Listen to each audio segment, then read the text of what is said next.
Rise High Facebook Live. Today I'm joined by Thuy Nugent, who is one of the amazing mortgage brokers at Rise High Financial Solutions. Hi Thuy. Hello, how are you, Marissa? Good, thank you. And thanks for joining us today. We know that you're busy and you live busy lives, and we really appreciate you taking the time out to be with us for this short Facebook Live session. Just a few little housekeeping things before we get started. So we would love interaction. So please, if you have any questions or comments, you can actually write them on the Facebook post as we're going throughout the session, and we will try and answer all your questions. If you would like to make an anonymous question, you can email it to amanda@risehigh.com.au. And also a very big thank you to a lot of our clients and Rise High family, and also our followers have actually given us questions throughout the week. So I've got all of those questions with us today, and we will definitely answer all of those questions. So yeah, we'd love to hear from you, so please feel free to get involved and engaged. Also, just before we get into our session, I just wanted to say that the Rise High team are still on a massive high after our national win at the Australian Broking Awards last Friday. We took home the Australian National Award for Best Customer Service, which is fantastic because our customers mean the world to us, and customer service is really important to us and at the core of everything we do. So a big shout out and thanks to all of our clients for supporting us to get to this point, and for we basically just love working with you, so thank you so much for your support. And I also wanted to just mention as well that for those of you that are interested in subdivision and development as a property investment vehicle, we have our property investment seminar coming up on the 8th of August. This is a new seminar topic that we're doing this year. It's come after a lot of requests. We've had a lot of requests over the last couple of years to do a subdivision development property seminar, so that is going to be happening on the 8th of August. So registrations are already open for that. You can register on our website. But now today, we'll bring it back to today's session. So today, Thuy and I will be talking everything about construction, right from building a house from scratch to renovating and extending your own house. So we're going to be dealing with all of those sort of topics, and I'm really glad that I've got Thuy here today with me. She's a very experienced mortgage broker, and she's been recognised for excellence in customer service. She's an award-winning mortgage broker who's received customer service awards, and she's also been recognised for excellence in helping new migrants into home ownership, which is just an outstanding thing that she does. So she has done hundreds of construction loans, and she is very well placed to help us out with this topic today. So I'll be asking Thuy a lot of the questions today, and like I said, if you've got a question or something you'd like us to touch on, please email it through. So let's get started. Thank you. Thanks for coming, Thuy. Thank you. Thank you for the introduction. And it's Thuy's first time, so she's a bit nervous. We're both a bit nervous, but we're going to get through it. And huge shout out to Richard, Melissa, Isabella and Kirsty. Thanks for joining us, guys. Really appreciate you being with us today. Yep. So let's get started, Thuy. Yep. So let's just bring it back to basics. So if the viewers are wanting to buy or wanting to have a new house, or an upgraded house, what are the sort of options that they've got available to them? Okay, so the most common options that I've come across is people buying vacant land, and then they source a builder to help them build their dream home. In that scenario, you're very much involved from the beginning to the end. You're involved in selecting the builder, selecting the tapware, the tiles and everything to do with the house. The other option is to buy a house and land package, where you're looking to buy a property predominantly from a developer who has the land and have packaged it with a builder, so that it's a house and land package and you're just buying the whole package. Then you've got off-the-plan purchases, mainly apartments or townhouses, and then you've also got the option of renovating and extending your existing home if you love the suburb that you're living in. Okay, so let's delve into each one of those just in a little bit more detail before we move on to the next point. So I guess when you've got the first option, which was buy a block of land and then source a builder, I guess that could also be, you don't necessarily have to buy a vacant block of land. You could buy a land with an old house on it that you want to knock down. Yep.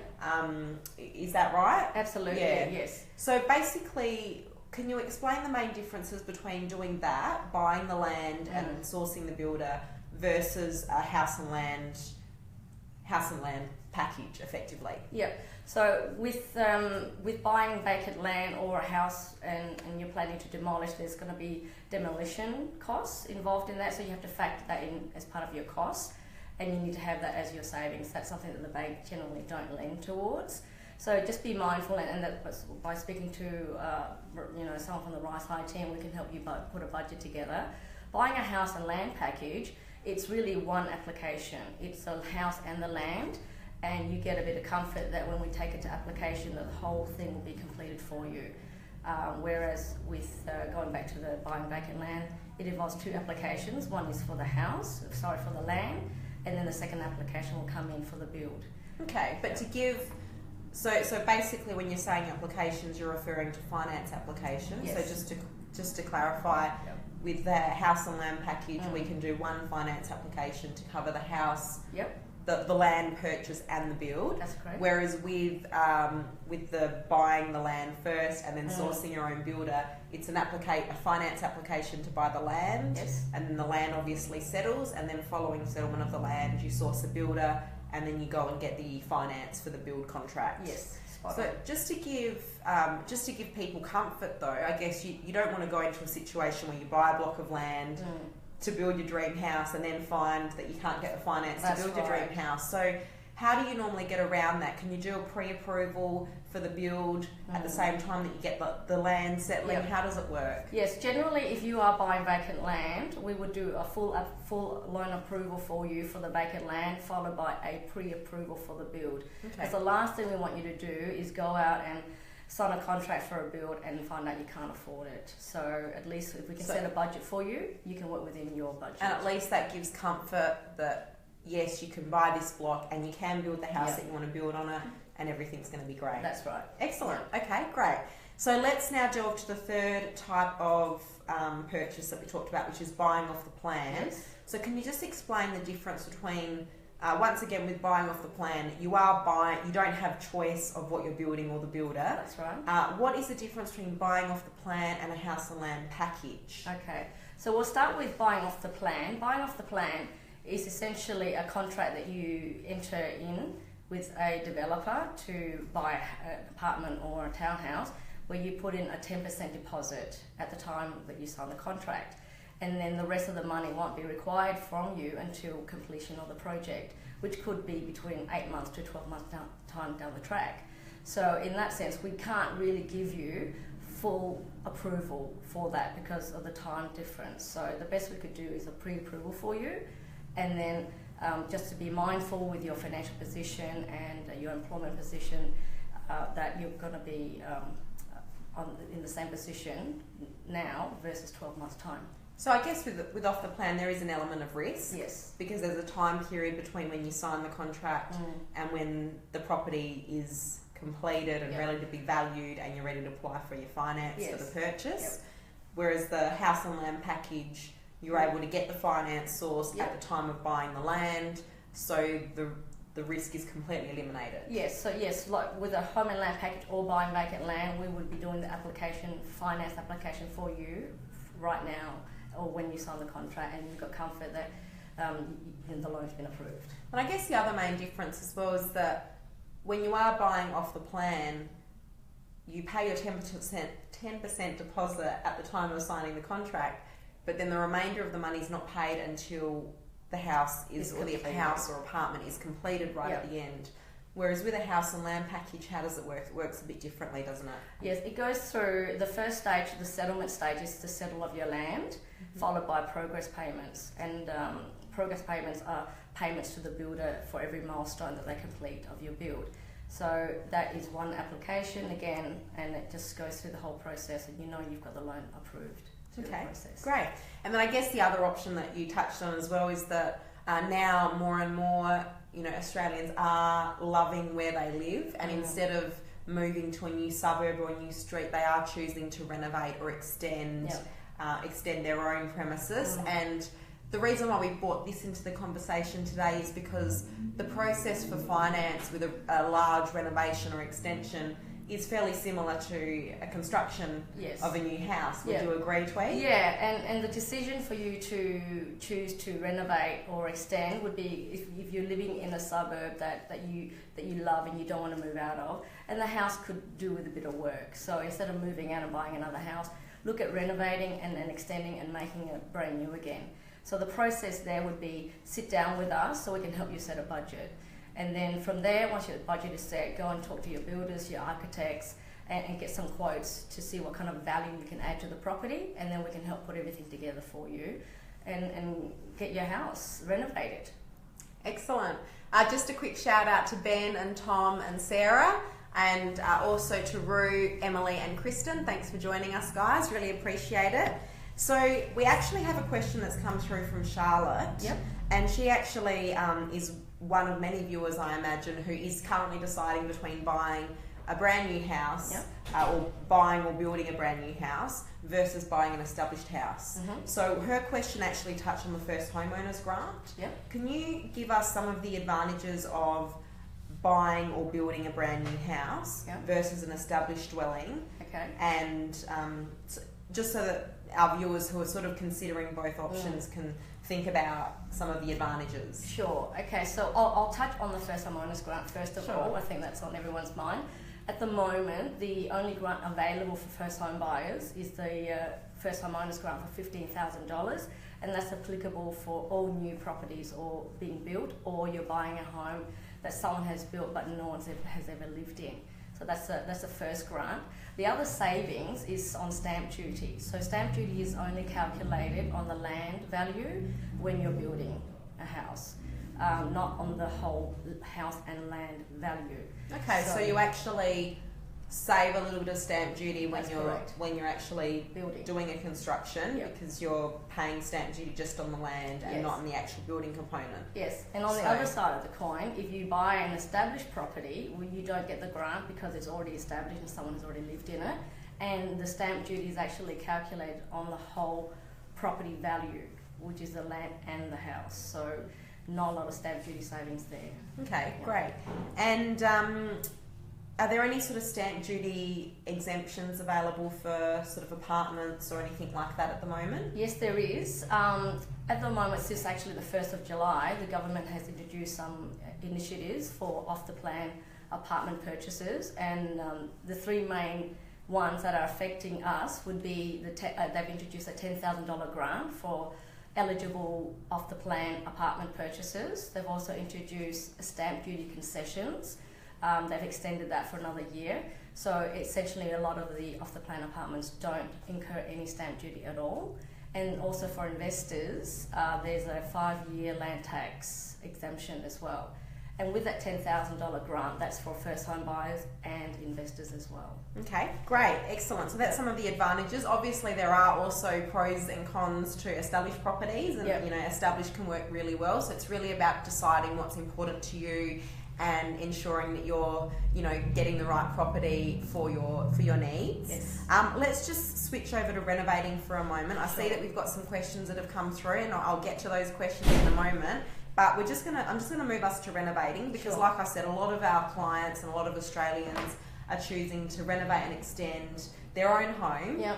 rather than build a brand new home from scratch. So let's talk about some of the advantages of renovation, if we Okay, can. sure. Well, obviously, the advantage of renovation is that the suburb that you are living in is the ideal suburb that you want to live in, and you can design pretty much the house that you want to by renovating it and making it newer as opposed to an older house. And the other thing is that by not buying another house, you're saving yourself on stamp duty and purchasing costs as well. And that's great. Look, Max actually contacted us through the week, and him and his wife are considering renovating and extending their house. And at this stage, it's very early days for them. So he wanted to know, where should people start? You know, what's the first step? Should he go and talk to builders first? Should he find out what they can borrow? Like, what is the first step if someone is considering renovating or extending their house? Where should they start? What should the process be in terms of getting them to a place where they can actually proceed with their dream renovation or extension? Sure. Yep. So without going into too much detail, I think the first step is to meet up with us or a broker and set yourself a budget. We need to know how much you can borrow so that you can go out and get your quotes. And then we need to see how much value you can add to the property so that we can take that information to get you the loan from the bank. So the first step really is to work out your budget and then work out your repayments as well. See whether you can afford it and you're happy with the repayment. Yeah, well, that's a really good point. And so I guess really that comes down to knowing what your borrowing capacity is. Yes. Which there's a couple of components of that. There's obviously the income servicing side, but there's also the security side. Yeah. So how does it work with the security side? Because obviously if you're looking to borrow more money to extend or renovate your house, you're looking to potentially, or you're hoping that with the money that you spend on the renovation that you will add value to your property. That's correct. But you may not necessarily have enough equity in the property in its current form to be able to support the extra money that you're borrowing. So how does that work? Okay, so how that would work would be we would ask for quotes. So you would talk to your architect, your builders, and get quotes. And those quotes are value add to your house. So then we would order a valuation using those quotes and also the house that you have. So the bank would go in and value your house, and they'll also add all the quotes that you've suggested to improve your house, and then they'll make an assessment on that and they'll give us a valuation. And from that valuation, we could potentially get you some more borrowing fitting within the lender's policy. And I think just to add to that, it's also a lot of, I know that a lot of banks really like it if clients do enter into fixed price building contracts, even for renovations. Yep. For example, if you're going to spend more than $100,000 on your renovation, you might be looking to employ a builder who will enter into a fixed price building contract. Yes. And of course, there will potentially be quotes outside of that building contract of the work that you want to do. Yes. So I guess providing that building contract and the quotes to the lender or to the valuer is really just giving them a picture of what you're going to be building, and then they value it based on the end product. Is that right? Yes. Yeah. Perfect. Okay, so just to clarify, if you're thinking of renovating or extending your house, first place to start is to understand your borrowing capacity. So sit down with one of us or your mortgage broker and really nut out how much you can afford to spend. And then from that point, you can actually start talking to builders and tradespeople to start getting rough ideas of what you can do within your budget. Like Thuy said, once you're at the point where you actually have some ideas of what you'd like to do and you've got your building contract, you've got your quotes, we can actually get it valued, and there's no cost to that valuation. That's right, it's free. So we can get a free valuation done, which will actually tell us roughly what the house will be worth once the renovation or extension is completed. And then the best thing is that the bank will lend money against the end value of the house. That's right. So that will help to lift up your borrowing capacity. Definitely, yeah. Okay, great. So we've touched on renovation. Shout out to Louise, Mary and Nani. Thanks for joining us, guys. Really appreciate it. I'm going to move on to the finance part now. Okay. Because obviously finance is a big part of being able to make someone's dreams come true in relation to a construction or a renovation. So how does the finance work?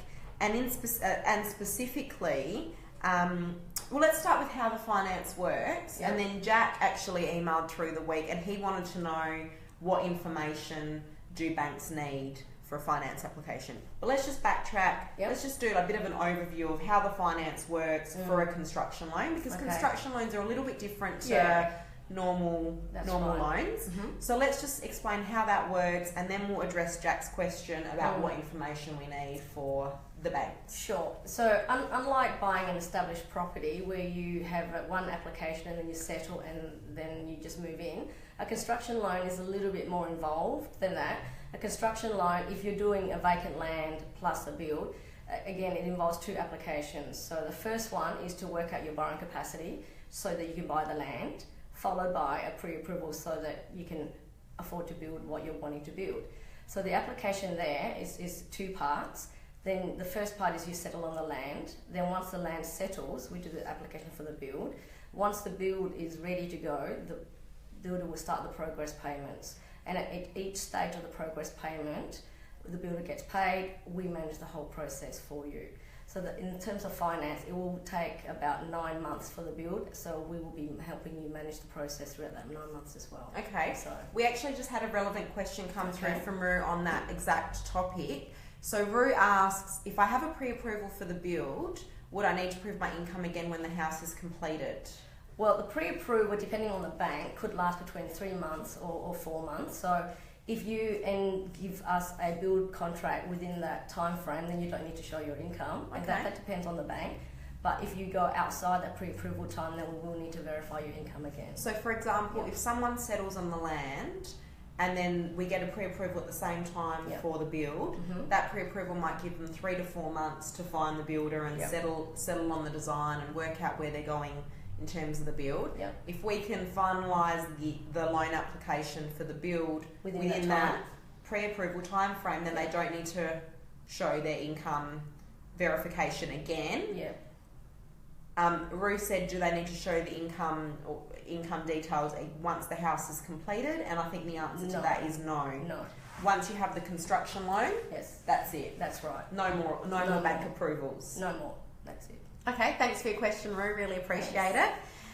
So back to Jack's question. So Jack wanted to know, what information do we need to give the bank in relation to getting the process started for a loan application for a construction loan? And I guess he's asking this from the perspective of at what stage is he able to actually, make a loan application? Sure. Well, the main one would be to get your pay slip and capture your assets and liability position so that we can work out your borrowing capacity. So that can be done right at the beginning, and again, we can do a pre-approval for you. So that can be done before a builder's even been selected. That's right. Or even land has been purchased. You can pretty much do that at any point in terms of getting an assessment for what your borrowing capacity is. That's right, and by doing that, you've got a bit more comfort to go out and work within your budget as well.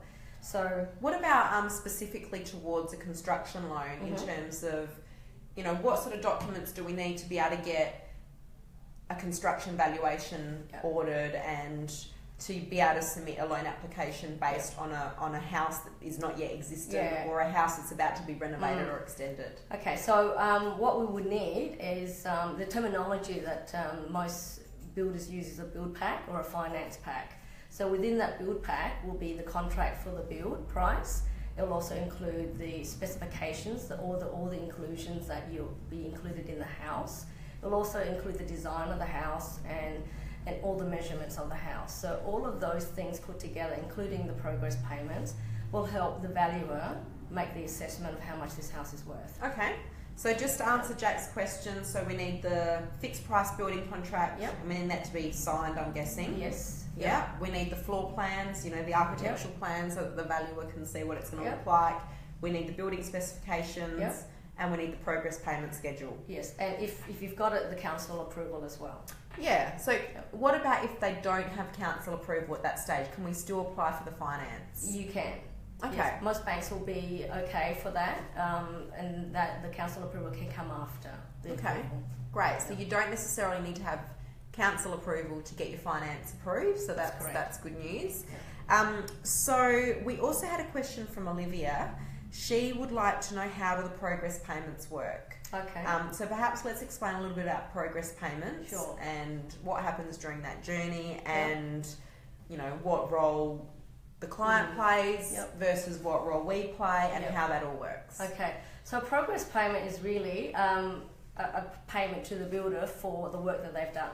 So when the construction starts, there's normally 6 progress payments in a contract. They're made up of the pouring of the slab, the frame and so on, right through to completion. And every time the builder completes a stage, they will send you an invoice. And that invoice is going to be something that you can authorise for us to pay the builder on your behalf. So when you get the invoice, you would send that to us, and then we will send that to the bank, and then the bank will pay the builder directly into their account. And that's called a progress payment.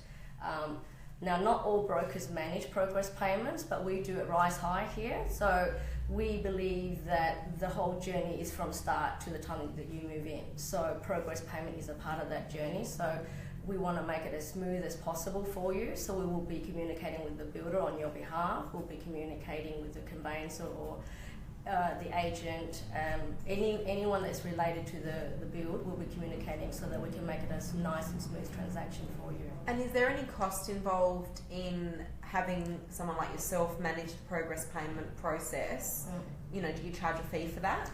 No, which is free to you. Our service is free. So basically, all they need to worry about is just packing their boxes and moving in at the end of the day. Yep. Okay. Yep. And I guess, look, let me just take one step back, because obviously at the beginning of the journey, when they sign their build contract, within the building contract there would be a progress payment schedule, which would show the different milestones that the builder would like to get paid and how much they'll get at each milestone. And that's obviously something that the bank agrees to and signs off on. So who certifies that the work in the milestone has been done to make sure that the builder is getting paid for work that they've done and not getting paid for work that they haven't done?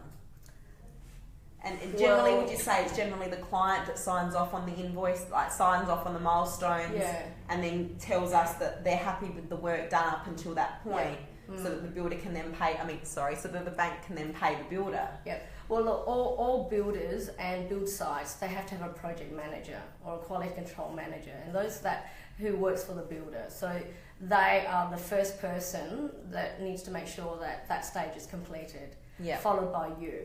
So we've had instances where we were told not to pay the progress payment because the client wasn't happy with the completion of the work. Perhaps it wasn't completed to the quality that the client would have liked. So I think that's important. You know, I guess you need to be comfortable if you're going through a build. You need to be comfortable that before the bank pays the builder for their work, you need to be comfortable that the work has been completed by the builder to a standard and a level that is acceptable to you. And the way that we can control the payments is through waiting for your authority to make those payments to the builder. That's right. So that's great. Okay, I hope that's answered your questions, Olivia. Thanks, Olivia. So one of the things that we touched on we've talked about valuations quite a bit, and how valuers value, obviously can value the property as if it's been completed before it's even completed. Yes. Are there any situations where the valuation process can go wrong?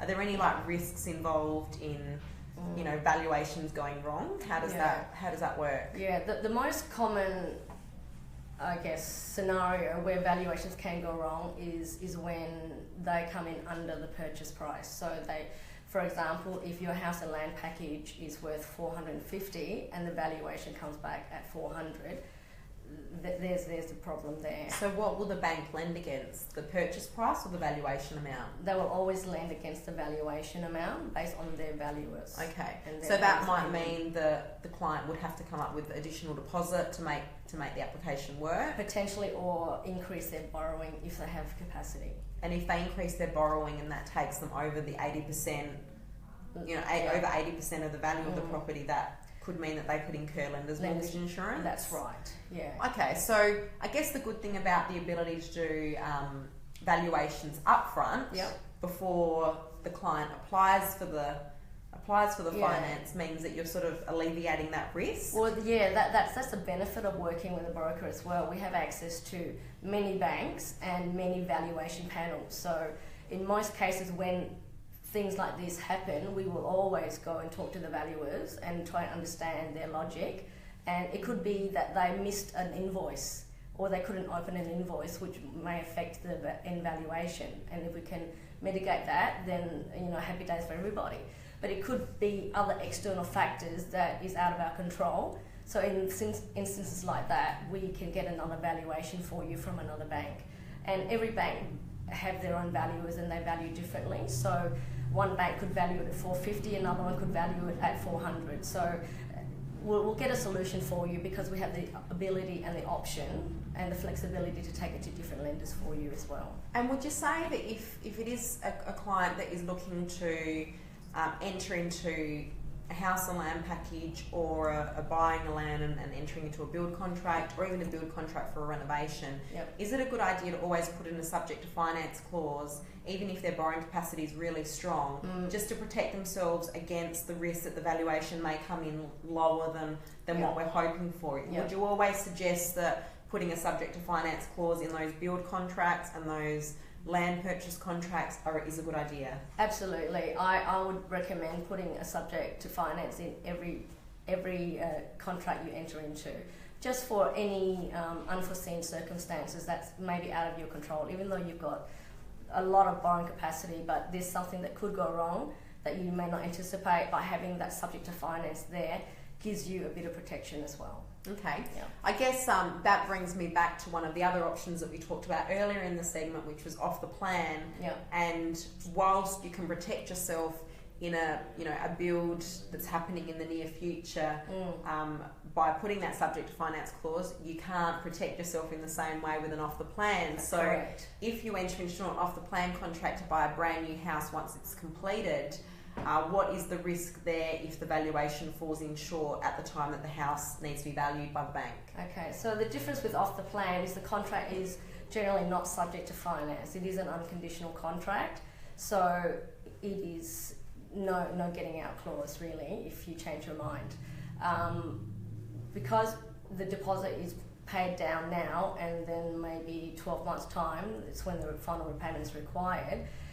If the valuation falls short, again, you will need to either borrow more money, come up with the deposit, more money, or borrow more, or worst case scenario, you'll have to sell the apartment.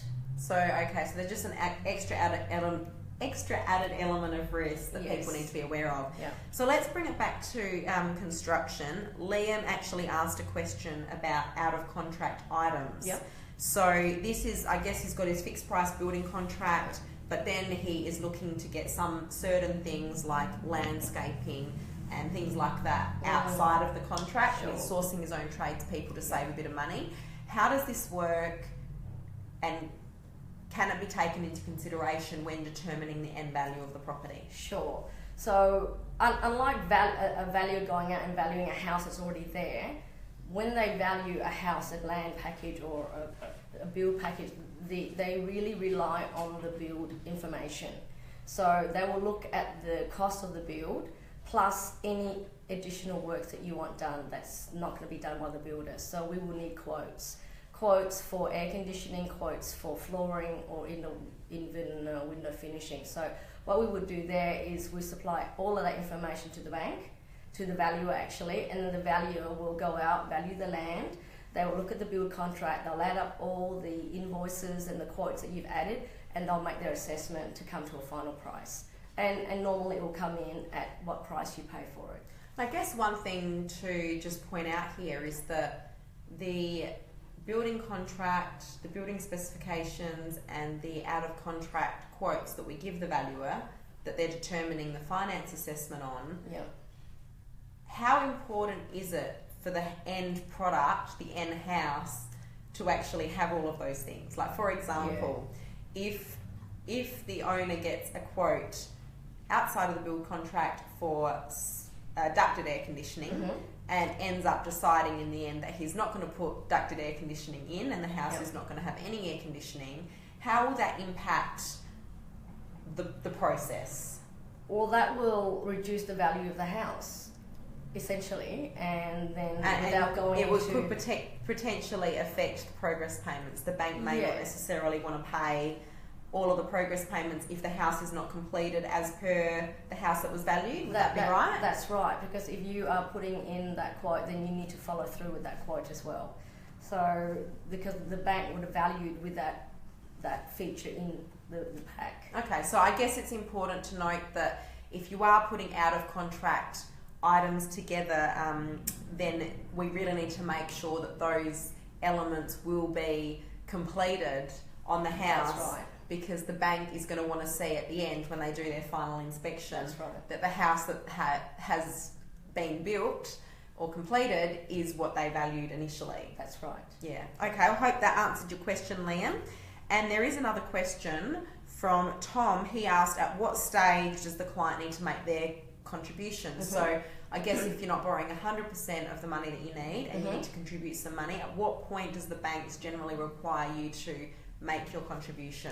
Well, every bank's slightly different, but the majority of banks will require a portion of your deposit when you settle on the land, and then the rest of it when the slab is poured or the first invoice from the builder is required. Now that's one option. The other option is some banks will require all your deposits at the land settlement stage. So that's where it's really important that if you don't have all your deposits available at the land settlement stage, we need to know that so that we could allocate or refer you to a bank that will split your deposit up from between the land stage to the first invoice stage from the builder. Excellent, thank you. We also had a question come through from Isabella. Isabella asked, what happens if sorry, I'm just trying to read the question. What happens if some of the selections, or if you change some of the selections in the build pack, I guess during the build process? So I guess the question is, if you change your mind on some of the selections, or you want to make some variations throughout the build process, how does that work? Well, if those selections doesn't increase the cost of the build, then that should be fine. You can just do that with your builder, and we don't really need to advise the bank that. But if those variation does include an increase to the build pack, and you need the bank to fund that, then pretty much we have to go to the bank and add that to your loan, and potentially the bank will want to see pay slips again and do a new servicing analysis on you.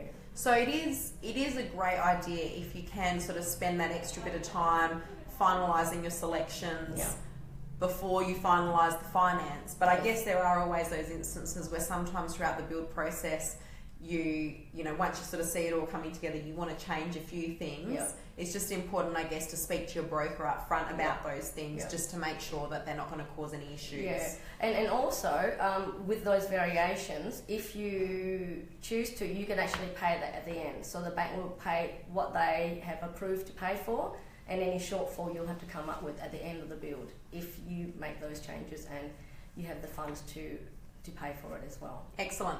Thanks for your question, Isabella. I hope that helped. Now, I would like to touch on communication touch points throughout the process, because I know that building and renovating can be a little bit of a stressful experience.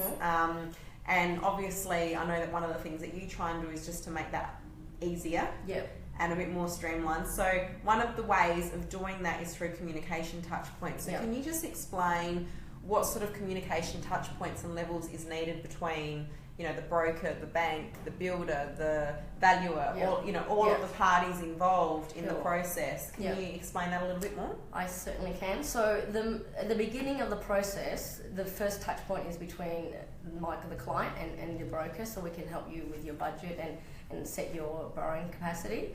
And then once you've located the property, my touch point will be with the real estate agent, yourself, the conveyancer, and the developer. And then from there, we'll be in touch with the builder to help get what we need from the builder, the build pack or the finance pack, so that we can put the application together so that we can get a valuation and get you the loan. So once the loan is completely finished and you've been fully approved, our touch point really is with you to get authority from you to get the progress payments done for you. But essentially throughout the whole process, we communicate with you, with the builder, with your conveyancer, with your agent. So we tie everybody together, and we would be your one touch point so that we can communicate with everybody else to make it a smooth process for you.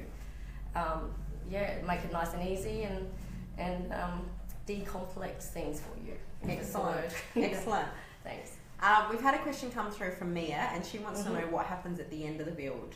So she wants to know, you know, at the end of the process of the build, like can they reassess their loan? Like, for example, if it was interest only, can they change it to a different loan product or a different interest rate or a different repayment? And can they get the house revalued at that point? To see if there's any equity in it. Can you explain that for me? Sure. So at the end of the build, the first thing you want to do is move in, obviously. Break out the champagne. That's the fun part. And sleep in your first home. But then after that, what I would do is to touch base with you again, look at the option of really narrowing down your loan and what you want the loan to be like going forward. So that could involve paying principal and interest, because normally a build construction loan is interest only, so you want to switch that to principal and interest. We might even look at whether you want to fix your loan or keep it variable. So we'll make those decisions after. And also if you have, and generally people do have other things that they want to do around the house, where we could actually get the property revalued, and it could be valued more than what the original build was, and then we could also release some equity out for you to do some more home improvements around the house. So yeah, all of those things, and anything else that you might need from us, we can help you with there. Oh, that's excellent. Hope that's helped you, Mia. Yep. I think we do have a couple more questions that came through during the segment, so we'll just check on those now. We had a question from Richard. Hi Richard, thanks for joining us. Do I have to pay stamp duty on the overall value of a land and construction purchase? So I think we addressed that earlier in the session, Yep. but let's touch on it again. Sure. So just a recap of stamp duty. At what state, what amount of stamp duty do they need to pay? Yeah.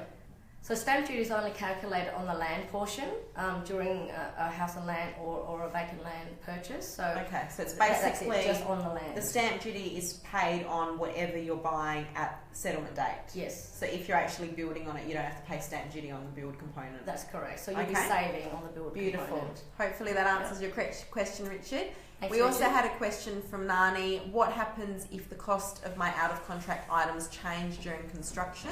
So we did talk about out of contract items. Yes. So we sort of touched on this A bit earlier. We touched on this a little bit earlier, but basically just to recap for Nani, so if the out of contract items change, let's say for example, let's use air conditioning example, we played on that a bit, so let's say that the air conditioning quote we initially got was $10,000 and now it's being increased to $15,000. What does that mean? So that extra $5,000, you would need to look at funding it yourself, and if you can't fund that yourself and you're looking for the bank to help you fund that, then essentially we need to get another loan or increase your loan. So that will be go through the process of another getting a loan assessment approved. process. Okay. But in reverse, if it's less, then as long as it's there and at the end stage when the bank goes out and values your house, as long as there's an air conditioning system there, they'll tick that off. Okay, great.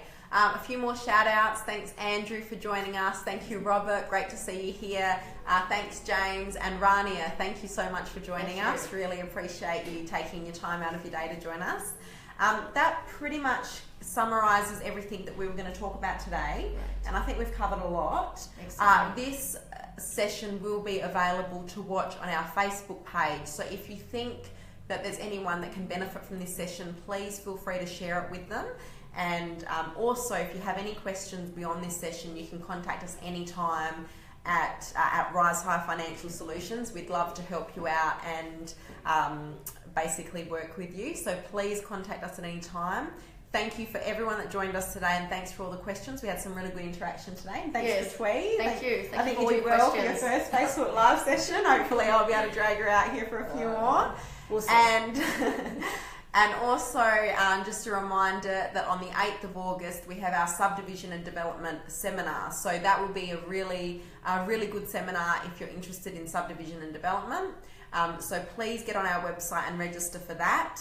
And also, if you have any future topics that you would like us to cover in these Facebook Live segments, you can email your suggestions to amanda@risehigh.com.au. Once again, thanks so much for joining us, and we'll see you next time on Rise High TV. Bye. Bye.